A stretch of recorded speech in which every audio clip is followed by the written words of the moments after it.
And the moment I got to watch my marketing work, Mm. Mm. like watching somebody like a post on another page and then like a picture in that post and then like something on my actual page and then go follow me on TikTok and follow me on Instagram and like my TikTok video and I'm just over here like like and Come just to be on, come to able to like mama. literally just see everything like falling into place and that person booked with me about a week and a half later. She booked 2 sessions back to back, one for a boudoir and one for like henna with her bestie. I love that. So but just being able to like literally watch the hard work pay off and like putting in the time and doing the things. Yeah. Welcome to the Hennapreneur podcast, the exclusive podcast of its kind, dedicated to giving you an honest look at the realities of making a living as a henna professional. I'm your host, Chelsea Stevenson, a tea-loving, shoe-collecting mother of 3 in constant search for the most poppin' pair of earrings and the perfect shade of red lipstick. I'm also a professional henna artist and business strategist who went from barely being able to piece together a fluid design to being the owner of the most celebrated henna boutique in my city. I'm on a mission to help henna professionals to harness their skills and grow vibrant, profitable businesses that they absolutely love. If you want to make more money with your art, you are definitely in the right place. Let's get to it. Hey, Hennapreneurs. Welcome to another episode of the Hennapreneur podcast. I am so excited to share this very special, very fun, and very inspiring episode with Alyssa Corbin of the Glitter Bee.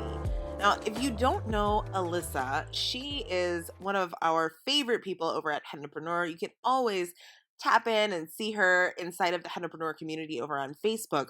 But if you didn't know, Alyssa is also a participant to Hennapreneur PRO, my 12-month program where I teach all the things business, design, marketing, strategy, etc. to help you learn to build your own thriving, profitable henna business. I had the opportunity to touch base with Alyssa earlier this year to do a quick check-in and see how her business has grown from spring to spring, looking from 2021 back to 2020, and just to kind of get a pulse on the way that her business was growing and changing over the months that she'd been inside of the program at that point. And I absolutely loved the insight and the growth that she was experiencing, and so I wanted to share it with you today as well. So, grab something to drink, kick your feet up, and be prepared for lots of laughs. Alyssa and I, we just really enjoyed ourselves. And I hope that you enjoy this just as much. All right, let's jump right in. Okay, so let's start from the top. Like if we could, let's start from the top because I kind of want to set the stage for everybody who's just hearing from you for the first time, right? So could you tell me about your business last year? Like this time last year, what was normal for the Glitter Bee? Definitely this was the off season. So I was doing random pop-ups at local breweries and stuff like that. But not a whole lot and not expecting very much. Mm. I was definitely like a spring through midwinter jam because I'm all festival work pretty much. And I would do the occasional birthday party. I was doing corporate events more often at that point. So things were going well. But it was mostly face paint and it was mostly event based.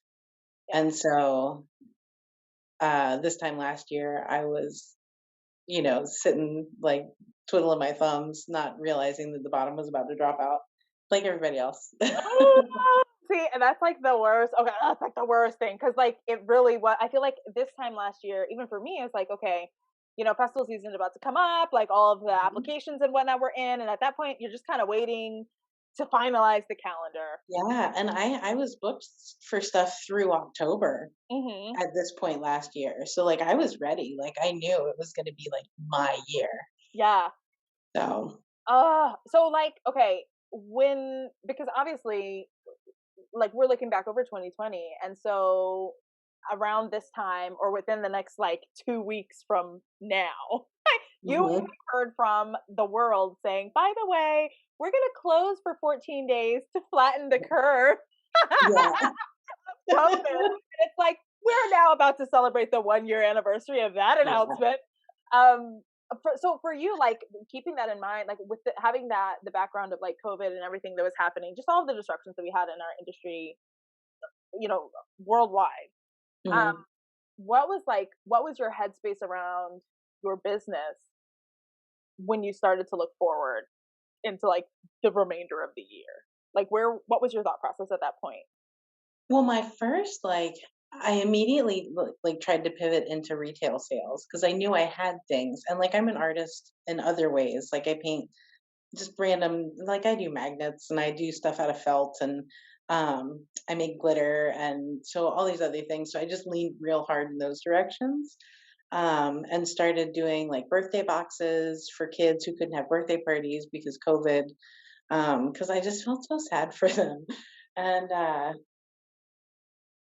yeah, I was, early on, you're just kind of waiting it out because they keep telling you that it's not going to be that much longer and everything's going to be fine. And then, there's this despair that sort of sets in at the end of the festival season that never started. And it Mm, was just like, yeah. So there was not a whole lot of like, I kept trying to pivot. Like, what can I do now? What can I do now? Just to not disappear. yeah, But, but yeah, no real direction as to like, how are we going to pull this out if this doesn't go away? You know?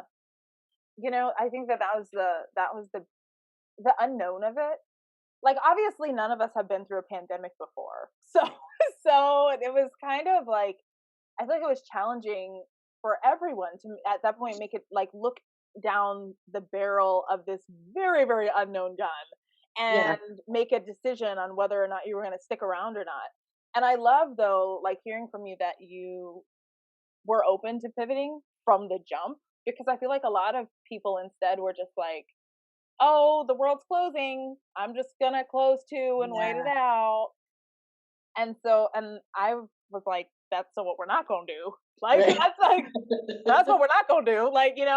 But I like you had a choice. Everyone had to make that choice, and so to hear that that was your first thing too, it's like, okay, how can I pivot into something else that's going to make sense for me and allow me to still, serve my audience well, even if it's not what I normally would do. Like, Mhm. I love that. I love that. What was for you like the biggest challenge? Because obviously 2020 came with it. It came with a lot. So what was your what was the most challenging part of weathering the year for yourself, like inside of your business and otherwise? I mean, Really the uncertainty yeah. of just not, and as someone who does this, who's already working this way full time, like there was the whole CARES Act thing, and like, are we going to have a thing? Is there not going to be a thing? Are we going to be able to survive? Am I going to have to give up just to be able to survive and go take somebody else's job who doesn't have, a very particular set of skills to use in some other way, Yeah. Um, oh, and put henna in my eye. That's awesome. I'm sure that's fine. That's fine, right? That's Henna how we use drops. it? Like, I hope there was a safe amount of essential oil in there. Like that's There was. It was so careful. oh gosh. Ew. Um, but yeah, just not knowing, just all the not knowing. And I feel like I'm in a place now where uh, I'm positioned to know just enough to be okay Oh at any given time. So, yeah. I love that. I love that. It's funny that you bring up the CARES Act because there were so many things in around that like obviously for public sector but then also for small businesses like the things that were available and then sometimes weren't available and like there were some hoops that you had to jump through and like all of that was a lot and I found yeah, it interesting watching our industry not take advantage of many things because a lot of the people inside our industry also didn't have their businesses properly set up and yeah, that was really that was a frustration for me to witness as I'm like you guys like you want to have if you're going to do this and be serious about it like you have to formalize the things so that when stuff happens and obviously nobody could have anticipated a pandemic right. but when stuff happens whether that's wanting to go for a business loan somewhere or being able to apply and receive grants from the government or elsewhere, like you had to have certain paperwork in order. But that's just an aside. Like that's I struggled with that a lot because it's like there were resources. They weren't the greatest resources. Please understand, like this is not Right. a hoorah for the CARES Act and the other things that were released at all.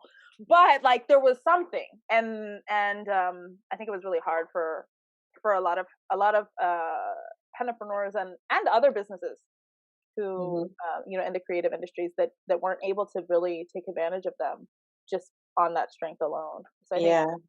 for what I've heard is a lot. This was an opportunity for a lot of people to realize the importance of formalizing their gig and really leaning into the inside into their systems. Anyway, so that's my little tangent. That's a rant. Yeah. But Well, like, being a party business, I think the tendency around a business that works in informal settings is to kind of keep things informal. And I know I never really thought about it. Like there were some things, obviously, like keeping track of how much money I was spending and how much I was or was not making. But even that I didn't really start doing until I'd been doing it at least on the side for 2.5, almost 3 years. yeah, So yeah. I mean, it's a big deal, but I think you're right. I think, well, as creatives anyway, I think that it's not always intuitive to us. So, we tend to be a little flighty and that's super generalizing, but I mean, it's a real thing. We have artsy brains, and so yeah. it's easy, I think, to overlook. But whatever. So I'm like, I'm like, oh, I'm starting to touch on her. I'm ranting here.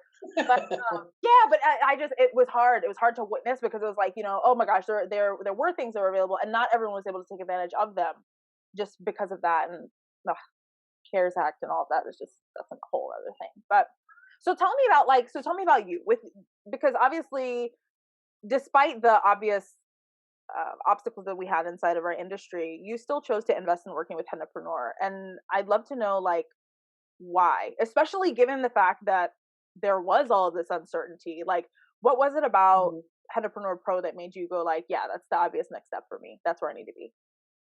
Honestly, I think that part of it was that, like, I've known, and like, I've known for a long time that this is what I'm supposed to be doing in general. Like, I'm supposed to be doing this kind of work. I'm not supposed to be working someplace for somebody. And there was a time when that was where I was supposed to be, and I stayed until I couldn't anymore. Um, but even just in the regular Hennapreneur community group, there was so much that you gave away that I was like, if this is the free stuff, like, what do I get when I pay for it? Um, and then the success that you were still having during all the chaos. Like, if I'm going to learn the stuff that I don't know from somebody, I need it to be somebody who obviously knows what they're talking about because they're doing it. Yeah. And with no business background at all, I built my business in 2 different places from nothing. And if I could do it successfully without the tools, like how much more could I do with the tools? And so that was really the whole thing. And I'm like, I know that like as much of it is uncertain, like COVID can't last forever. Like I refuse to believe that this is life forever. And so knowing that if I can put my tool belt on now when things are kind of like wonky and weird and make it, um, when things do start to level off, I'm going to hit the ground running and be unstoppable. So, I love that perspective. Like, I'm obsessed with that perspective because I think that's the difference between people who are like, okay, I feel like people are like, oh yeah, I'm in it, like I'm ready, I really want this, and that it's easy to say, but it's the action, right? Like taking the action that's what separates one group from the other. And mm, so there are a lot of dreamers, not always are there a lot of doers. And I think that the difference between the two, when you're hit with a circumstance like like 2020, I love that like we can use 2020 as a whole like noun in and of itself. an When you're all encompassing, like, yes, it's like when you're hit with a 2020, like the dreamers, they don't have there isn't enough behind it. Like there's not enough. I don't want to say it is, it doesn't mean enough to them, but kind of that's what it is. And I don't say that with It is. judgment, you know, Yeah. like I don't say with judgment. It's just that the motivation isn't there in the same way. And the person who really feels called to their work and to their craft is going to look at, even in a situation like a 2020, you're still like, okay, how can I make that, like, how can, all right, I have a little more time, or I have a little more space, or I have, yeah, this looks crazy right now, but Yeah. also like, this is a good opportunity to do something so that when things aren't crazy, I'm super set. Hmm. And I think that that's kind of what separates the two packs. And it's been interesting to watch for sure over the past year, like how that's played out in all industries, honestly, with business Hmm. in general, seeing who decided to stay and who was like, no, like I'm throwing in the towel, which I understand as well. For you, like, what has been the biggest game changing thing that you've learned while inside of the program? I don't think it's necessarily any one thing that I've learned so much as the way that it's been delivered Mm. in like these bite-sized, approachable bits and pieces. And I've started actually looking at other things in my life that way. Like, hold on, this feels too big. Let's break it down and see like how little can we make this and move through it to where I feel like I'm cheating because it was because I keep getting to check boxes, feeling like I didn't really do it. Like, I love that. You have no idea how much I love that. Yes, it should. I'm like, oh my gosh, there are so many things though, right? Like, there are so many things inside of running a business, inside of running a household, having a marriage, mhm, taking care of yourself, like all of those things. It's a freaking lot. And let's be real, a lot of that is put onto our shoulders as the women inside of those spaces and yeah, experiences. And so, like, it's easy to be overwhelmed, but like if you can have that system where you're like, okay, let's break this thing down, and like let's break it down again, and the next thing you know, it's approachable and it doesn't feel so intimidating, and it feels like, okay, I'm making progress, even if it's small progress, it's progress. yeah. And we've had some serious personal chaos Yeah. here over the last few months. And sometimes it's as much like it's helped in moments as small as, okay, go find a pen. Just go find a pen. Come back and talk to yourself once you find a pen, you know? Yeah. Yes. Oh my god, I love that so much. It's such a good takeaway. Like, it's such a good takeaway because it is applicable inside of business and life in general. I think it's a mindset shift for sure, for sure. Yeah.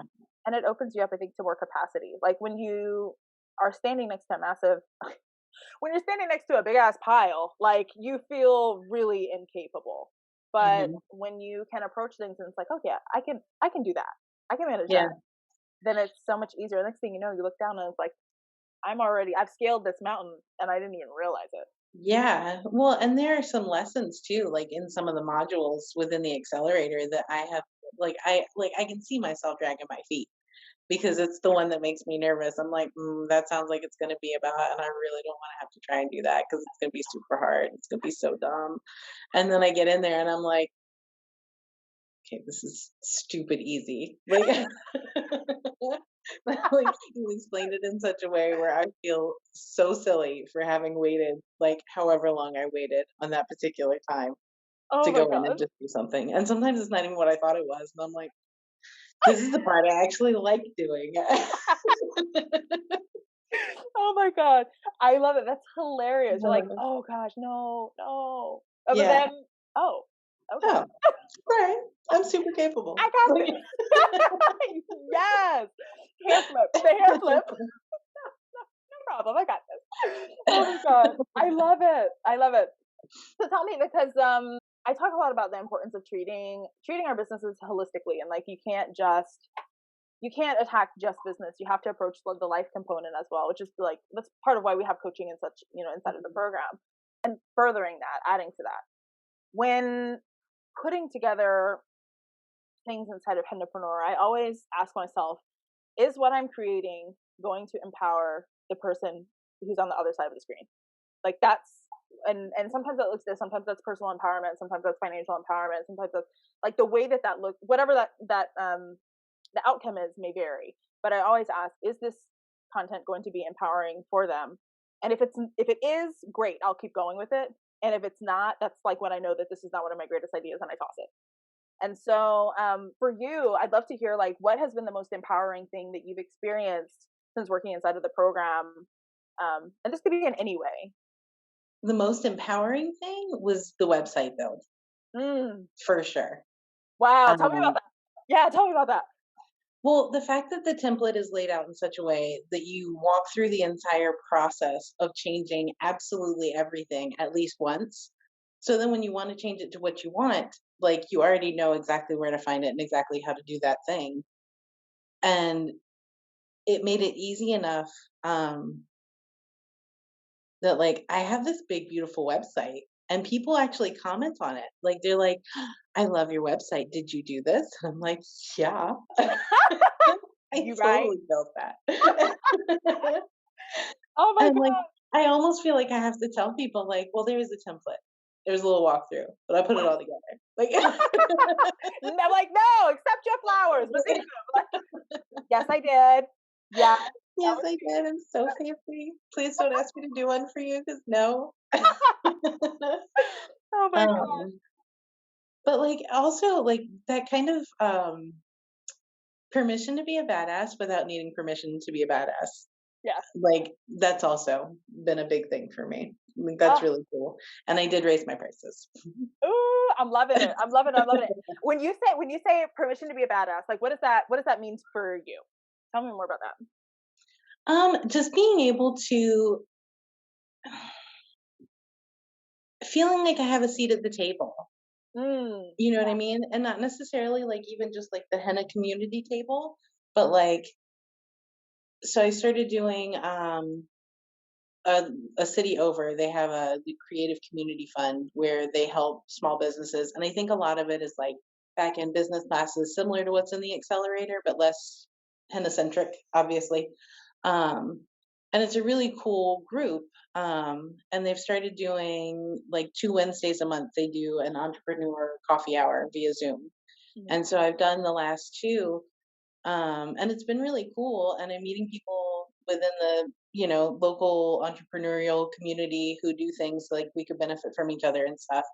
But I wouldn't have felt like I had a place there when I was just a face painter. Yeah. Or when I was, because people having done the things that legitimize my business, I can now come to the table feeling like a legitimate business owner. Yeah. With people who own legitimate businesses as opposed to party businesses, or you know what I mean? Yeah. And not doing party work right now, but still doing work. Yeah. As well, like also makes it feel like I'm not just somebody you're going to see at parties. I'm not just the person that's going to pop up under a tent at the beach orchard or whatever. Like I'm part of people's routine at this point, and that feels really cool. So. I love that so much. Like, okay, so I feel like for me too, I've experienced that a lot where you'll go into quote unquote professional spaces. And already I feel like we're super othered in those spaces because we're in the creative niche. And then like, as soon as you mention body art, it feels like the whole room is like, okay. And they're like, have you seen, Yeah. I mean, like the Lion King where like Zazu's walking down and that when they're singing, I just can't wait to be king. And like Simba and Nala walk down and the zebras are like saluting them, and then like Zazu goes to walk down and they turn around and give them their butt. Yeah. Like I feel like that's the experience that you have in networking meetings. Yeah. And you like, show up. oh. Yeah, and it's like here's so and so. They're a lawyer. Here's so and so. They own a yoga studio. Here's Chelsea. She's a head artist, and then like everyone's just like. And so, oh my gosh, and it used to feel super disempowering to me. Like I would dread going into those spaces because I'm like, I don't have the energy to defend my business. Right. That's how it felt. Like I have to defend what I'm building here, like that I deserve to be here. So to know that you now, are entering those spaces and that you feel really good about them and that you feel like, yeah, I deserve to be here because I have a legitimate business, like that's that makes me so happy. You have no idea. Like, yeah, like Well, and God, there was one this morning, and there was like, I'm listening to one of the, like, so they'll have two featured entrepreneurs each time that will talk about whatever topic they want to talk about. yeah. And the one guy, and he's got a really great idea, and I like what he's doing, but like, I'm better equipped than he is. Like the way that he was talking about, like they were like asking him about how he's going to market the app that he put together and all this other stuff, and he was kind of like, oh, I mean, and I was just like, well, I would know how to answer that. I love it. Like, it's so funny because you know what I hear, like and I've heard it from multiple people. It's like once you get with Hennapreneur, like you become like this, and you start to look at things differently. Like I'd whip that into shape. Like, I don't know about that. look at- All right, you do you, homie. Like, I'll be over yeah. you. Oh Yep. my gosh. Oh, that's so funny. No, I love this though, and it is it's amazing to me, and it makes me so happy to hear that you're feeling super empowered in those ways, and that you do feel well equipped. Like that's the point. Like that's the point. I'm like, Mhm. I want you to be confident in your ability, and also confident in the systems that you have and like the strategies that you have, and you don't have to ever come to a blank page. You always have like a roadmap that's there for you, so it's like, okay, what do I need to tackle? Now let's freaking go do it. Let's make it Yeah. happen. So okay, so tell me about like your business right now. What is it? What does the Glitterbee look like right So it looks like home studio. It looks like people are like strangers coming to my house for henna on purpose. now? Hey. That found me online and booked through my online booking stuff, um and one of the repeat customer that I've had that she's been here twice now, and brought her daughter the last time. So fun. Um, she's also a hairdresser and a photographer, and she's already talking about collaboration. There's a website that she has done images for already, that heard about me on her page and now wants to add images, because it's like, I think it's kind of like a virtual book club kind of thing, where Yeah. you can sign up to read books and chat about it with people. um like a book club. You know, That was super redundant. it's the club. The one with the book. But the idea of hennaed hands on books, like either books Ooh. about culture or art, or I was like, or the henna artist, which is like a trending book right now, but it's fine. Yeah, I mean, I don't want to point the obvious here. Like, Okay. I got y'all. Okay. I have a copy, it's fine. Yeah. Oh um, gosh. but she wants to do packages but because she does hair and does makeup and does photography, she already does like boudoir and maternity shoots where she also does their hair and makeup. And Mm. so she also wants to put together a package where she does their hair and makeup, I do their henna, and then she takes their pictures and everything's beautiful. So that's super exciting too. Um, Started making my own henna bombs and lip shimmers, and got rave reviews about the lip shimmers. So I'm going to launch those as a real honest to goodness product in the next week or so. Um, so yeah, I'm not even really sure how that part happened. You know what? Okay, so I have to pause right here because I saw the rave review from one of your customers with the lip shimmers. So can Hmm. like tell the people, tell the entrepreneurs, tell how did that happen? Because So that was kind of wild. I started making my own henna bombs, and I posted pictures on my Facebook page of the henna bombs that I made, with a little write up about what they were for, what they are, and how they're not lip balm. And I got a bunch of people asking about lip stuff, and I was like, it's not lip stuff. But this particular person actually sent me an email asking me if I could do those in bulk and if I would consider doing lip stuff, Mhm. for these like um, subscription boxes that she does.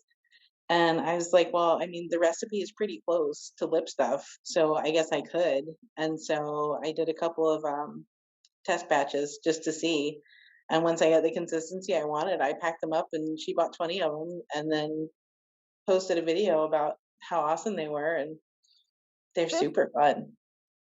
I was like, hold up, this is the meanest testimonial I have ever seen. I'm like, Alyssa's out here slaying. Literally, your client goes on Instagram and is like, hey y'all, so I don't know if y'all ever heard of Alyssa over at the Glitter Bee, but she makes these lip shimmers, and I just have to tell you, and like she's putting it on, and she's like, and also I love it so much, I'm gonna give some away. And she's like literally doing a giveaway of the product Yeah. that she purchased from you because she loved it that much. And I was like, you have no idea. I was over here like Netflix binge with popcorn, like the, you know, the football hand, like hands up in the air. Yeah, we're number one. Like, go Lisa. It was so dope to see her make that review for you. And not only was she leaving a review, she's also saying to the world, like, I believe in this so much, like, here, I want to give you guys some too, which was wild to see. I love that. Yes, I Yeah, love so that. now she wants candles and coffee mugs also. Out. So How did it feel when you saw that? Like when you get the tag on Insta, and I'm sure you're like, what am I being tagged in? Like, how did it feel to see that? well, like she had said that she would do a review and that Uh-huh. she does product reviews however often. But I had no idea that it was gonna be like that kind of of a review. Yeah. And I didn't know, like I knew I liked it, but I'm not real picky. I know what I like and I know it was comfortable. Um, but yeah, the fact that she really loved it, it felt really good because I made something awesome that somebody really, so Yes. Oh my gosh. It was fun. It was fun for me to watch. So I was like, I knew it had to have been like everything for you to see this and be like, I did that. You right. You right. I I mean, saw it so late and I was sitting on the couch with my husband. I was like, listen, she loves me. the world's gonna try this. The world, you hear me? Oh my gosh, I love this so much. Like it honestly did. When I saw it, I was like, this is amazing, and I did a whole happy dance. It was a lot. But no, okay. So if you were to say, because obviously that's a big win, but like if Mhm. you were to say, if we could quantify like the top three of your biggest business wins that you've accomplished over this past year or since joining the program, like what would you say that this have been for you? Um, Having an almost completed freaking business plan uh, feels pretty cool. Yeah. Um, Still existing at all at this point feels like a win because there aren't. I mean, I'm not seeing anything from the other people in the industry that I have worked with in the past for the last. I don't know, like nobody's doing anything. Um, and the moment I got to watch my marketing work, Mm. Mm. like watching somebody like a post on another page and then like a picture in that post and then like something on my actual page and then go follow me on TikTok and follow me on Instagram and like my TikTok video and like my TikTok video and I'm just over here like like and Come just to be on, come to able to like mama. literally just see everything like falling into place and that person booked with me about a week and a half later she booked 2 sessions back to back, one for a boudoir and one for like henna with her bestie. I love that. So but just being able to like literally watch the hard work pay off and like putting in the time and doing the things. Yeah. I feel like if you haven't experienced that before, it almost sounds too good to be true. It does. It's I'm like, so right. You never would have convinced me that that was gonna happen. yeah, yeah, yeah. Listen, I'm telling you, like it's and oh my god, like everyone. I shouldn't say everyone, but like there are so many people out there who are like, that's too good to be true. But Yeah. literally, when you watch it happen, like it is a game changer. It changes the way that you look at your business. It changes the way that you look at the time that you've invested in building that business. It Mhm. changes the way that you look at the you make around that. Like all of the hard work. I think that business oftentimes is so romanticized. And I think that so often it's like, oh, we just look at the outside and that looks like it must be so fun and so easy and so like so blah blah blah, and it's just really nice and fun. Mhm. But and that's a whole nother rant about like it can be easy, because I do believe that having a business can be easy when you have the right systems in place. And so when you're actually building those systems, it's a lot of freaking hard work, Yeah. you know? And so when you finally have that moment where you do get to see the person literally come through, some random stranger, like you said, like the comment, then go to the page, then the following, and next thing you know, there's the booking, confirmation in your email inbox. Mhm. That feels really good. Yeah. Yeah, yeah. Especially when they double book themselves. Like, Hello, like yes, I'll take all the money, thanks. yeah. Appreciate it. And then she came back by 3 nights later to pick up Henna Bomb because she forgot to buy some while she was here. Oh my god, I'm obsessed. So, I didn't even know that part of the story. I That makes forgot me to so share that. excited. Like, Slide that in. Also, just also for these products I've got to. I love this so much. These like these are the wins though that I do. I feel like often it's like that. It's too good to be true. It sounds like a, I don't know. Sounds like a lie. Sounds like pretty things that are said that make you want to come and hang out with us inside of Pro. And it's like, infomercial type stuff. yes, Like, used car salesman. It's like Chelsea is the best used car salesman ever. I'm you like, could be making. right, right. And I'm like, no, dude, like this is a real thing. It's a real thing. So I Yeah. love hearing that, how that experience was for you. Yeah, and it makes going into doing those things, because I don't love the social media part. Like, I don't love building content. I don't love writing captions or any of that stuff. But seeing it work makes you go into that differently too, because it's like, okay, well, this is obviously worth the time that I'm spending to put it together, because Yeah, people are seeing it, they're paying attention. yeah. Um, And that's, and I I think, think that honestly, like if I were to look back, I think I can probably say pretty confidently that at least on my Facebook page, I have at least 100 more likes than I did when I started. love So, love this. I mean, it is like building the community, building that reach organically.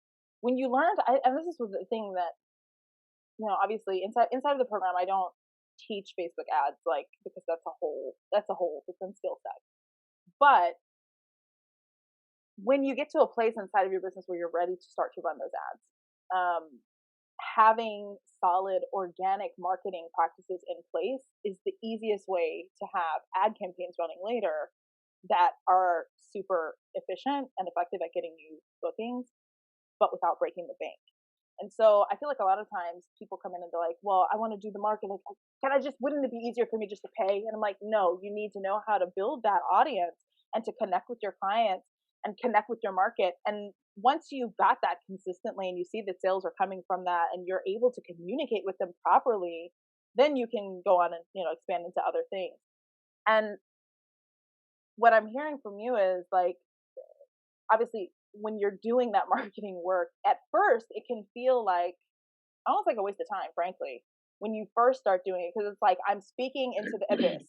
I spent all of this time curating this yeah. caption and this image, and I got nothing. I got crickets back. Nobody cares. Yeah, Like, no one cared, right? Exactly. But like when you do the work behind the scenes, also to learn how to craft that message effectively and make it such that that your audience enjoys hearing from you, and they literally enjoy hearing you, like they're looking forward to your next post. That's a whole different experience. And then it doesn't feel like sales. It doesn't feel like marketing and like with the air quotes. It feels like showing up and just having fun with your people. mm-hmm. And I think that in that, like, I don't know, one, you do see more sales, and two, it feels more approachable doing that work, So like, okay, so obviously like that's all professional stuff. Can we talk personal for a second? Like, because in the program, we tackle both sides. And so for you, what's been the biggest personal win that you've experienced since joining? It's been a real confidence builder for me. Really? Aside from being able to field questions from people and know that I have legitimately have the answers to whatever they might want to know about what I do. Um, there's been so much more time spent on video, which partly is pandemic stuff, but partly also because you make us do it. Oh my gosh. I'm a mirror avoider, and like I have been for most of my life. Like if I can just not look, I'd rather not. Um, but I think everybody is probably, the Zoom tunnel where all you can do is stare at yourself while you're, talking or doing weird stuff or making weird faces or whatever awkward thing you just your body decides to do to you while everybody can stare, even though they're probably all staring at themselves too, and it doesn't matter. Like Listen, those are real facts. this is the cycle. Like Yeah, yeah. I'm like, you're preaching on Zoom and like you have no idea. I'm like, yeah, that sounds about right. but I I it's not as uncomfortable anymore. Mm. And some of that has been bred from just, habit and doing it more often. Um, but I do feel better about what I'm doing and how I'm doing it and just feeling more capable in general.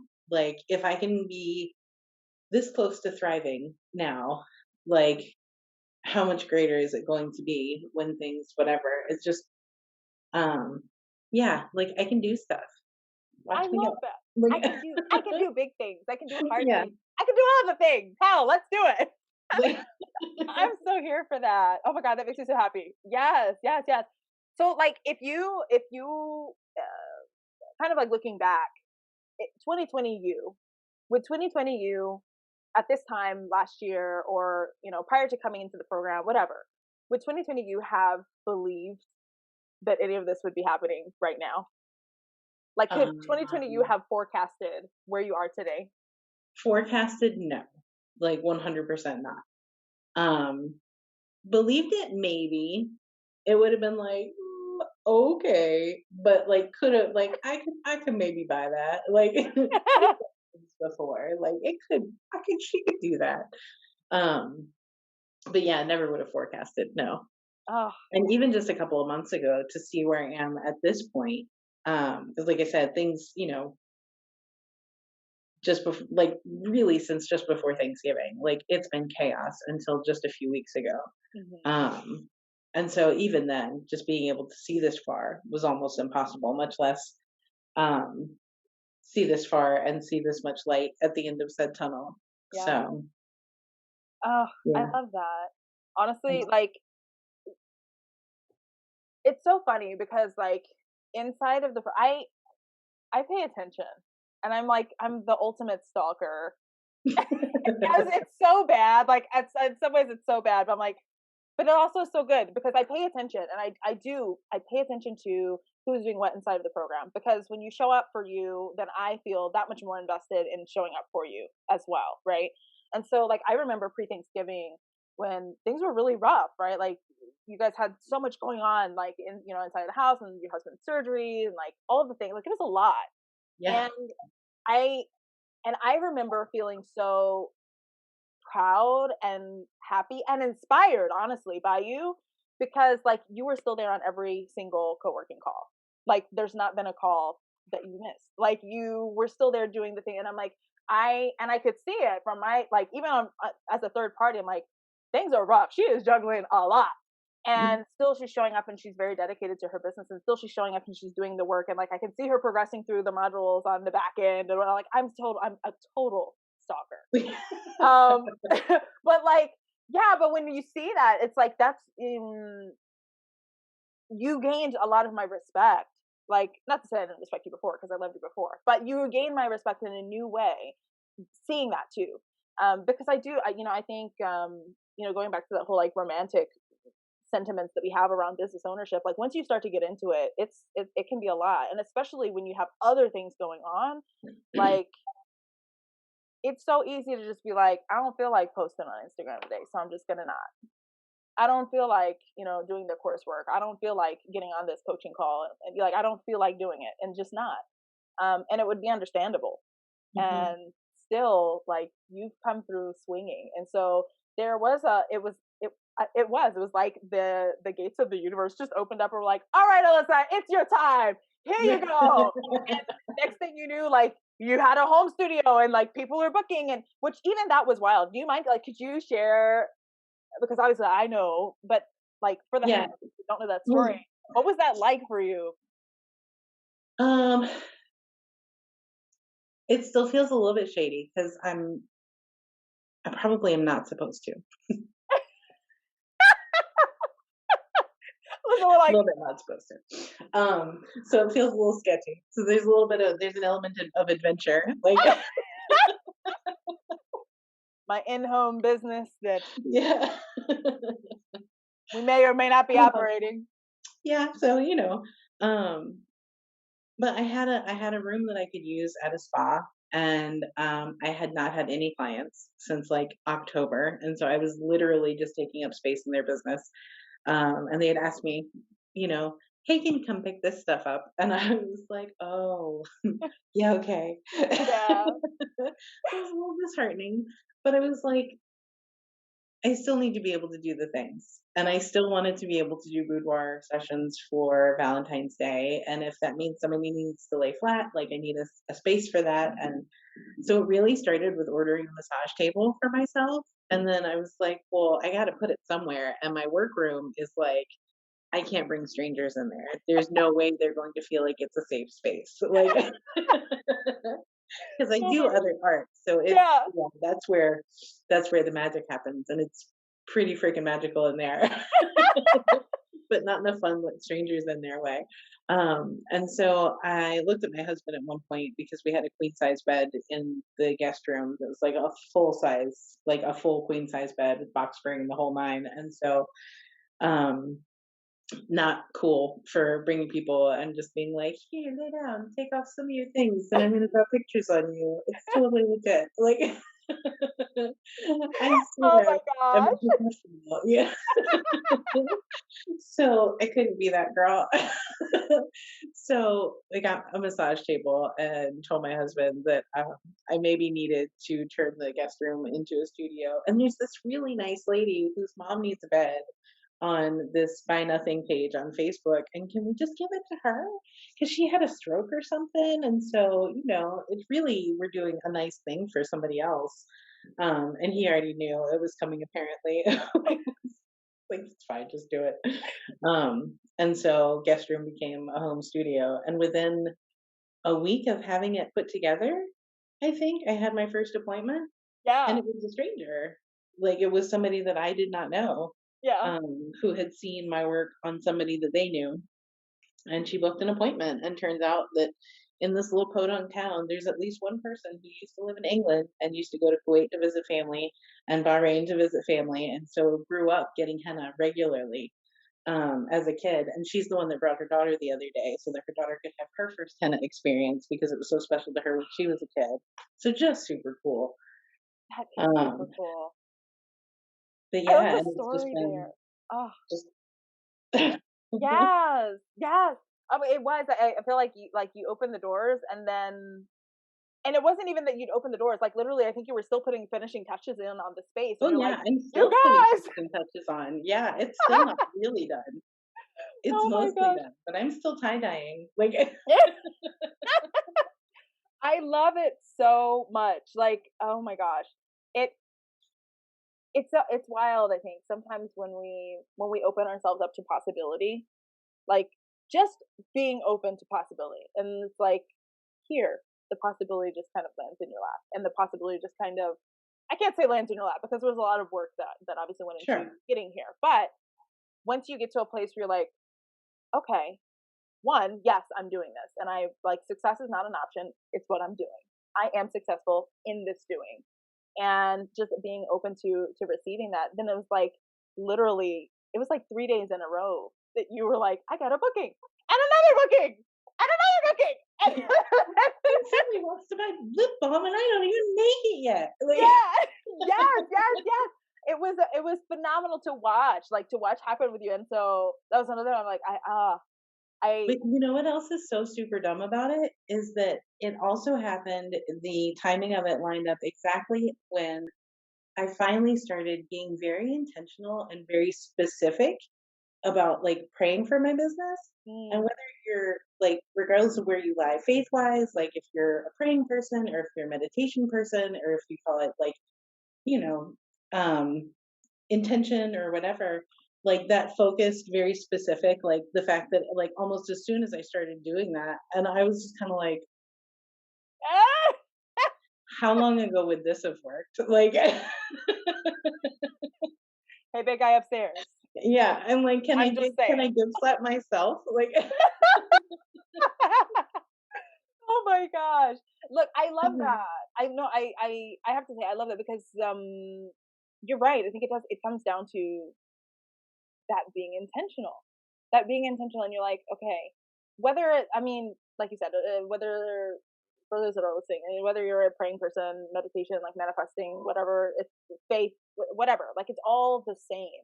It's being there and being intentional and being open to those things coming. Like I genuinely believe that there is an energetic exchange that happens when we are doing anything in life, right? In anything. But there's certainly an energetic exchange as it relates to business, and not just in the communicating with our audiences, but even, you know, down to the transaction, the literal transaction, the exchange of money for service. There's an energetic exchange that happens there. And sometimes I think, and this is going to sound super woo, but it just is what it is. I'm like, y'all will just have to suffer me. Okay. So like, I'm like that, you know, there is this energetic exchange that happens. And sometimes we can block that energetic flow with, sometimes it's doubt, sometimes it's fear, sometimes it's hesitation in ourselves, whether like around our own confidence, and our own ability. And sometimes when I say fear, it's not even fear of getting it wrong. It's sometimes fear of getting it right. that's me. That's That's been me you. my whole life. I'm afraid it's going to work and it's going to work too well and I'm not going to be able to keep up. And then how many people I'm going to disappoint when I can't actually do it, even though I Mm-hmm. probably could, but I can't, but I could, but I can't. Yes.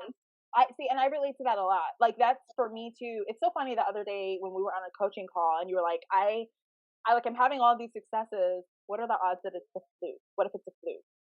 And remember, I was like, it's not a fluke. Like, hell, it's not a fluke. Like, this is literal, you know, fruits of your labor. But it's so true. Like, I identify with that a lot because that's my preferred flavor of fear is fear that it's going to work well. And then what happens when the bottom falls out? Because surely that's what's going to happen. Right, Surely I'm going to disappoint the entire world and have to like dig a hole and bury myself in the sand. right.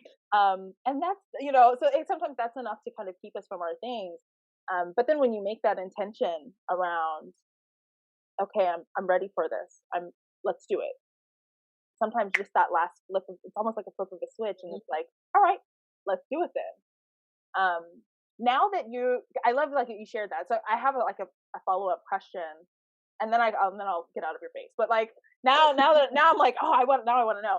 So for you, like, now that I lied, I have two more questions, but this question, whatever.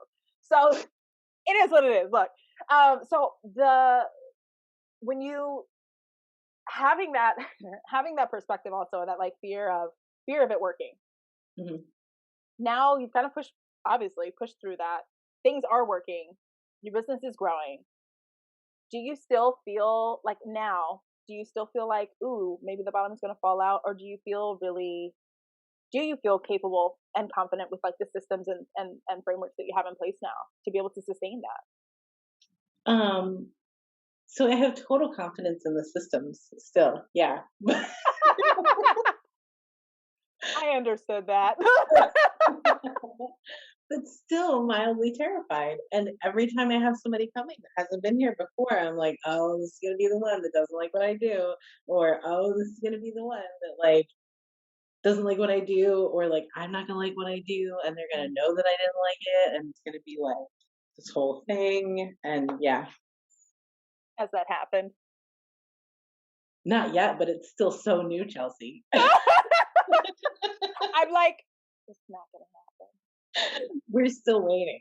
I mean, oh, okay. Well, something obviously something's to be said about like everyone has it. There's always an experience where something is a little off track. But my thought is, let's be real. You're amazing. Your people are giving you, they're making freaking video testimonials. Okay. Like they're coming back and they're repeat clienting. I'm going to make that a verb. Yeah. Like they're giving you good feedback.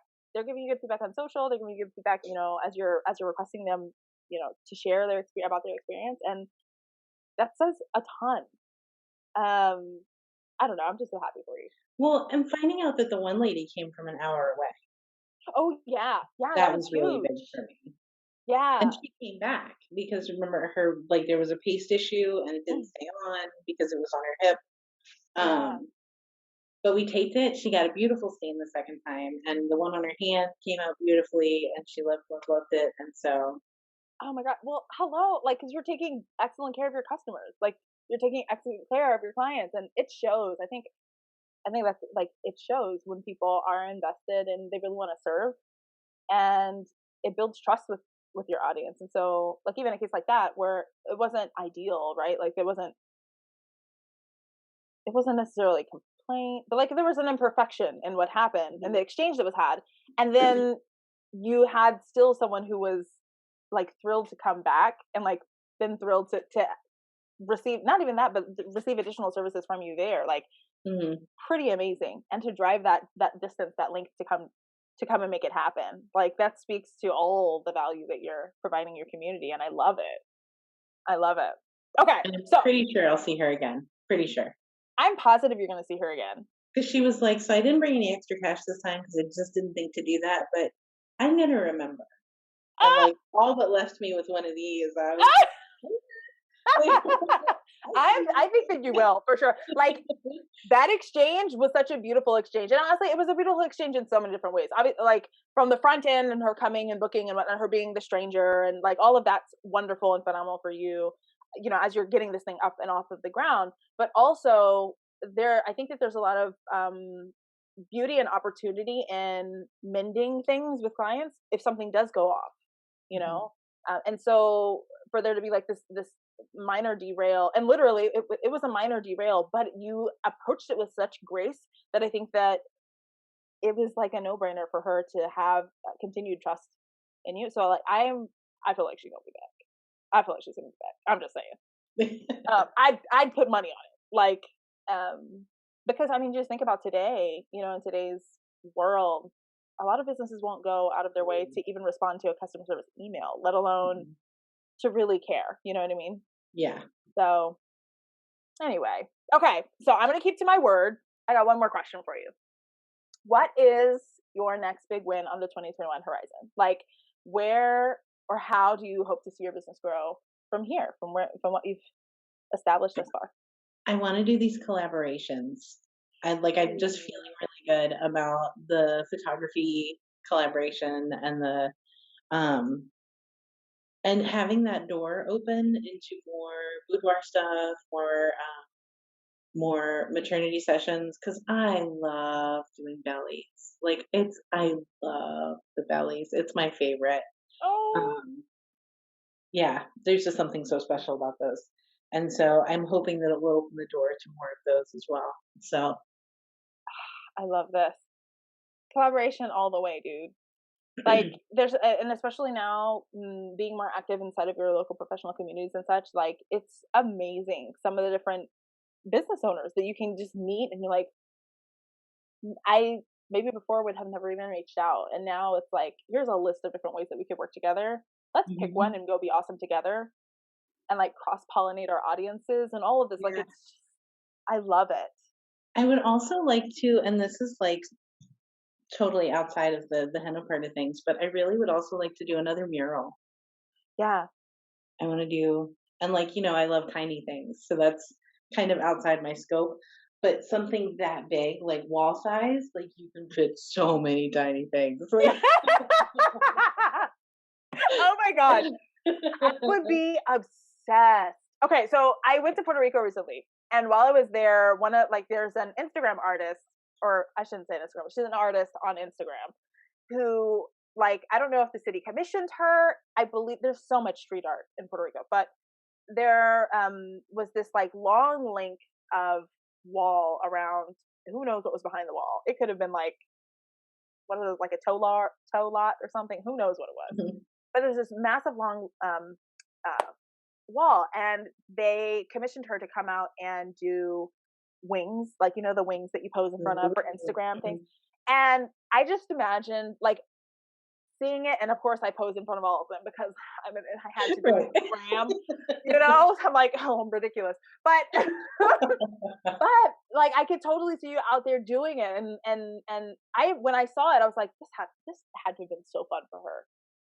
Low key though, if she had tiny things up in the wings, like I would have lost my mind. Right. So, you know what I mean? So, oh my gosh, I could just imagine you doing a mural and it being phenomenal at the grand scale, but then even more when you get to see the details. Yeah. Your I tiny did, things are so cool to me. yeah, I did one at my old preschool that I worked at here when I first moved here before I started doing this full time, of all the places you'll go. Oh, my And favorite book. so, like the hot air balloons and like the crazy, like castle-y weird building Yeah. behind it. So fun. Oh There my are a god. few tiny things in there. Ah! I love the tiny things. Those are, I'm telling you, it's like one of my favorite things inside of your designs is when I spot your tiny things. Oh my gosh. Well, I mean, okay. So I have to know because now I'm exceeding my question limit. I'm like, I have to know now. I'm like, so is painting a mural, like, have we started to break that down into small things? Is that do we have an action plan? Not yet. It's one of those things that has like just within the last like it's just kind of bubbling around in there. Like it's just now starting to kind of percolate a little. So I'm gonna start breaking it down. Hi. But with the number of small businesses that I'm connecting with, like the opportunity for opportunities is pretty intense. So, and even like window painting, I think I would like to get into. I think that would be fun too. Obsessed. So, Oh, I love this so much. Oh my gosh. Well, thank you, Lisa. Thank you for for taking the time to talk to me about all the stuff inside of your business and whatnot, and suffering my extra questions.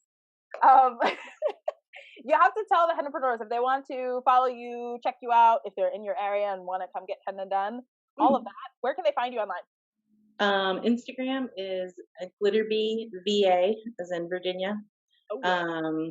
I'm the same way on TikTok, and just glitterbee.net is my website. So. Beautiful.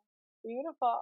All right, lady. Well, I will let you go. Thanks again so much for this. This has been super fun.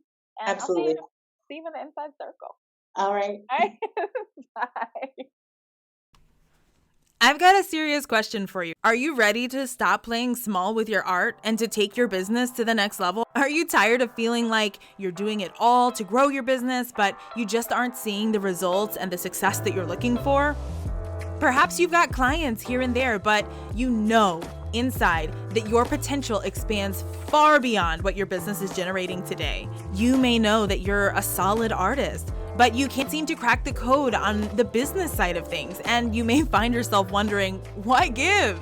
If any of this sounds like you, listen up, because I've got some really great news for you.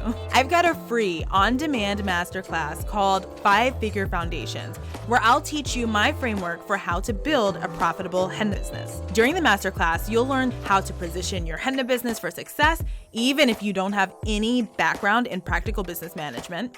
You're going to learn the critical steps you need to take in order to get your budding business started off right, or to correct the broken one that's burning you out. You're going to learn why you need systems, not feelings, to make more money and to expand your business. We're going to get real clear, real fast about how you're likely getting in your own way right now and how you can remove the frustrations that are holding you back.